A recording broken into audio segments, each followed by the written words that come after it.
Nouveau prophète, Michée, que nous allons lire sur 3 jours et avec lequel nous allons commencer une nouvelle partie dans nos petits prophètes. On a d'abord vu comment Dieu prophétisait contre le royaume du Nord et qu'il avait envoyé Osée et Amos. Puis ensuite, le royaume du Nord refusant de se repentir, l'Assyrie s'était faite plus proche. Il y avait eu un petit temps de répit avec Jonas et on avait pu croire que l'Assyrie allait se repentir, mais l'Assyrie ne se repentant pas de sa cruauté et le royaume du Nord ne se repentant pas de son idolâtrie, le royaume du Nord a été rayé de la carte et toute la population entièrement déportée. Il n'en reste plus rien. C'est là qu'on s'en était arrêté, avec beaucoup d'Israélites du Nord qui étaient partis en Juda pour se réfugier, dont Naoum, qui avait prophétisé la ruine de cette Assyrie. Et c'est justement maintenant vers le royaume de Juda que nous nous tournons dans cette deuxième partie des prophètes. Nous allons parler des prophètes que Dieu a envoyés contre Juda. Parce que ne croyez pas que tout était terminé avec Naoum. Flashback, nous remontons dans le temps au temps d'Amos et d'Osée qui avaient prophétisé contre Israël au nord. Et là, c'est Michée qui va inaugurer cette prophétie contre Juda au sud. Michée, c'est le prophète que nous allons entendre aujourd'hui. Les chapitres 1, 2 et 3 que vous allez entendre aujourd'hui, c'est le premier oracle historique contre le royaume de Juda. Michée va commencer par repartir de Samarie, la capitale du royaume d'Israël au nord, pour expliquer comment, depuis Samarie, le mal est en train d'infecter le royaume du sud de Juda. Samarie, Bethel, Dan, c'est comme des cellules cancéreuses qui sont en train d'envoyer leurs métastases. Avec une phrase saisissante, « Quelle est donc la révolte de Jacob? N'est-ce pas Samarie? Quel est le haut lieu de Juda? N'est-ce pas Jérusalem ?» Un lieu sacré, dans la Bible, c'est un terme technique pour désigner les sanctuaires païens. Jérusalem est déchue de son titre de capitale religieuse pour être comparé à un petit sanctuaire local idolâtrique. Et puisqu'on a commencé avec ces deux capitales que sont Samarie et Jérusalem, le prophète Michée va ensuite continuer en faisant le tour des grandes villes, avec des jeux de mots qui malheureusement n'ont pas réussi à survivre à la traduction de l'hébreu au français. Ce qui va nous emmener au chapitre 2 et 3, où cette fois-ci on va arriver à la cause du mal. La cause du mal, ce sont les faux prophètes et l'exploitation des riches sur les pauvres. Alors les faux prophètes, c'est quand même... Il y aura un verset qui dira « Mes ennemis déblatèrent contre moi, ils disent « Ne déblatérez pas ». Littéralement, ne bavez pas. Les faux prophètes accusent le prophète Michée de baver. Parce que peut-être dans ces temps-là, les faux prophètes rentraient en transe pour avoir des oracles et qu'ils imaginaient venir de Dieu. Donc là, en fait, il faut les imaginer en extase avec de la bave qui coule de leurs lèvres. Ce sont les faux hommes de Dieu qui se moquent des vrais hommes de Dieu en leur disant « mais arrêtez de vous mettre en transe ». Vous savez, comme parfois, on se moque des charismatiques parce que le repos dans l'esprit, tout ça, ça va bien quoi. Donc là, vous dénigrez l'homme de Dieu en vous moquant de ces transes prophétiques en disant « mais il est fou, évidemment ». C'est le proverbe « quand tu veux abattre ton chien, dis qu'il a la rage ». Vous aurez la réponse du berger à la bergère, Michée qui leur dira « maintenant c'est vous qui allez baver ». Et ensuite, chapitre 3, vous aurez cette fois-ci la dénonciation de l'exploitation économique des riches sur les pauvres. Vous qui haïssez le bien et aimez le mal, vous qui leur arrachez la peau et la chair de dessus les os. Il y avait une telle exploitation économique que ça a même laissé des traces dans l'archéologie. On a retrouvé plein d'ostracas, c'est-à-dire des fragments de poterie dans lesquels on voyait qu'il y avait tout un système de recouvrement de dettes qui permettait aux riches de s'approprier les terres des pauvres. C'est les fouilles qu'on a menées dans une ville de Lachish. On s'est aperçu qu'en fait, la saisie forcée des terres en cas de non-paiement des dettes, c'est une pratique qui était institutionnalisée. Et ensuite, vous allez à Jérusalem, et puis là, vous voyez les palais des riches qui sont juste à côté des espèces de masures des pauvres. Enfin, c'était quand je vous dis qu'il y a une exploitation économique, ça n'a rien à voir, quoi que vous pensiez, entre les riches et les pauvres d'aujourd'hui.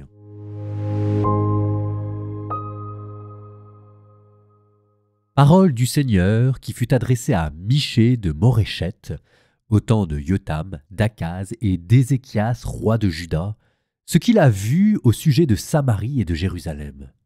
Vous, tous les peuples, écoutez, sois attentive, terre et toute ta richesse. Dieu, le Seigneur, va témoigner contre vous, le Seigneur, du haut de son temple saint. Voici que le Seigneur sort du lieu où il demeure. Il descend, il foule les sommets de la terre, les montagnes fondent sous ses pas, les vallées se fendent comme la cire en présence du feu, comme l'eau qui coule sur une pente. Tout cela à cause de la révolte de Jacob, à cause des péchés de la maison d'Israël. Qui donc est la révolte de Jacob? N'est-ce pas Samarie? Qui donc est le lieu sacré de Juda? N'est-ce pas Jérusalem? Je ferai de Samarie un champ de décombres, une terre où planter des vignes. Je ferai rouler ses pierres au fond du ravin, je les mettrai à nu. Toutes ses statues seront brisées, tous les cadeaux qu'elle a reçus seront brûlés. Toutes ses idoles, je les réduirai à rien. Elles avaient été amassées avec les gains de prostituées, elles redeviendront. C'est pourquoi je vais me lamenter, moi, Michée, et hurler. Je vais marcher déchaussé et nu. Je ferai une lamentation comme les chacals. Je pousserai des cris de deuil comme les autruches. Car le coup porté par le Seigneur est sans remède. Il atteint jusqu'à Juda, il frappe jusqu'à la porte de mon peuple, jusqu'à Jérusalem. Dans Gath, ne le publiez pas, ne faites pas entendre vos pleurs. Mais à Beth-Léaphra, roulez-vous dans la poussière, va-t'en honteuse et nue, habitante de Shaphir. Elle ne sortira plus, l'habitante de Saanan. Lamente-toi, Beth-Haïzel, tout appui t'est retiré. L'habitante de Maroth est privée de bonheur, car le Seigneur fait descendre le malheur jusqu'aux portes de Jérusalem. Attelle au char le coursier, habitante de Lachish. Ce fut bien là l'origine du péché pour la fille de Sion, comme ce fut l'occasion des révoltes d'Israël. On donnera donc des cadeaux d'adieu pour Moréchet-Gath, et les ateliers de Beth-Akzib ne seront que déception pour les rois d'Israël. Je ferai de nouveau venir contre toi le conquérant, habitante de Marécha. Jusqu'à Adoulam s'en ira la gloire d'Israël. Arrache tes cheveux, rase-toi le crâne, fille de Sion, à cause des fils qui faisaient ta joie. Que ta tête devienne chauve comme celle du vautour, car ils sont exilés loin de toi. Malheur à ceux qui préparent leurs mauvais coups, et du fond de leur lit élaborent le mal. Au point du jour, ils l'exécutent, car c'est en leur pouvoir. S'ils convoitent des champs, ils s'en emparent. Des maisons, ils les prennent. Ils saisissent le maître et sa maison, l'homme et son héritage. C'est pourquoi ainsi parle le Seigneur. Moi, je prépare contre cette engeance un malheur où ils enfonceront jusqu'au cou. Vous ne marcherez plus la tête haute, car ce sera un temps de malheur. Ce jour-là, on proférera sur vous une satire, et l'on entonnera une lamentation.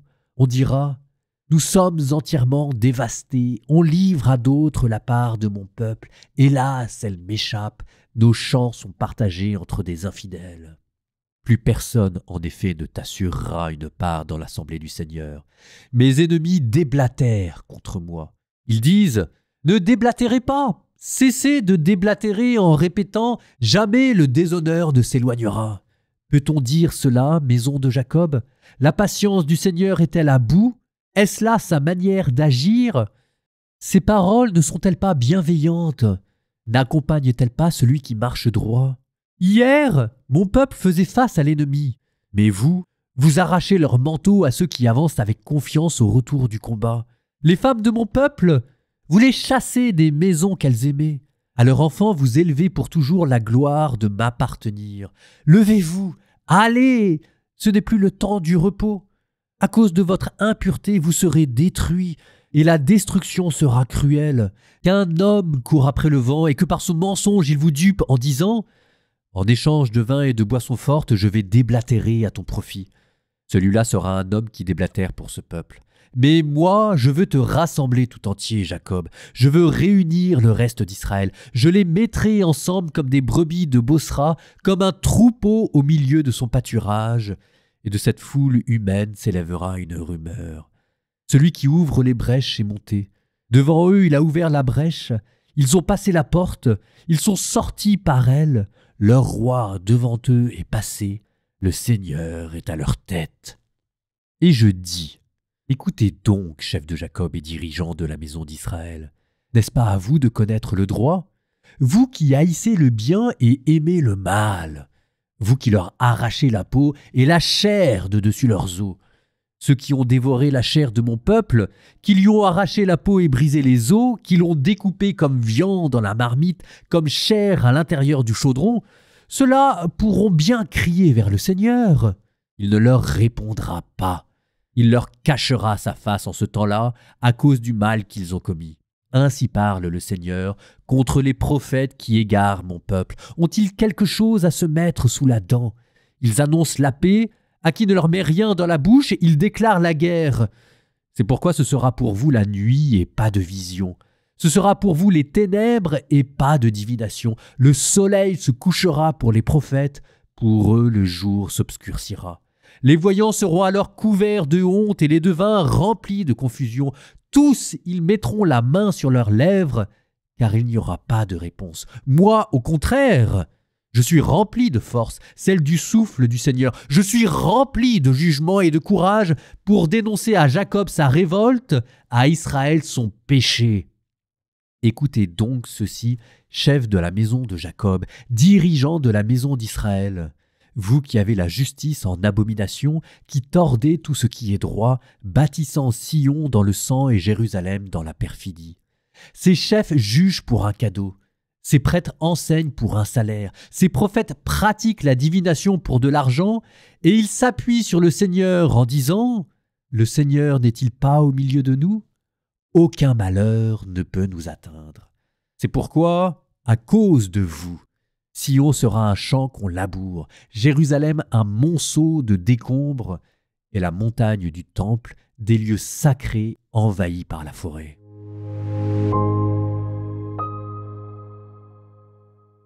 Bon, je le dis plus, mais vous avez compris comment je mets mes commentaires en introduction, parce que la lecture des textes prophétiques, sinon c'est trop dur qu'on n'arrive pas à rentrer dedans. Nous terminons par une prière, au nom du Père et du Fils et du Saint-Esprit. Seigneur, je ne veux pas faire partie de ceux qui aiment le mal et qui détestent le bien. Seigneur, je ne veux pas faire partie de ceux qui arrachent la peau de leurs congénères, qui les exploitent. Seigneur, je ne veux pas faire partie de ceux qui se moquent des prophètes. Seigneur, je t'en prie, défends-moi contre moi-même. Je te remercie de m'avoir envoyé des prophètes qui essayent de me réveiller. Seigneur, je t'en prie, continue de me les envoyer pour que vraiment je me réveille.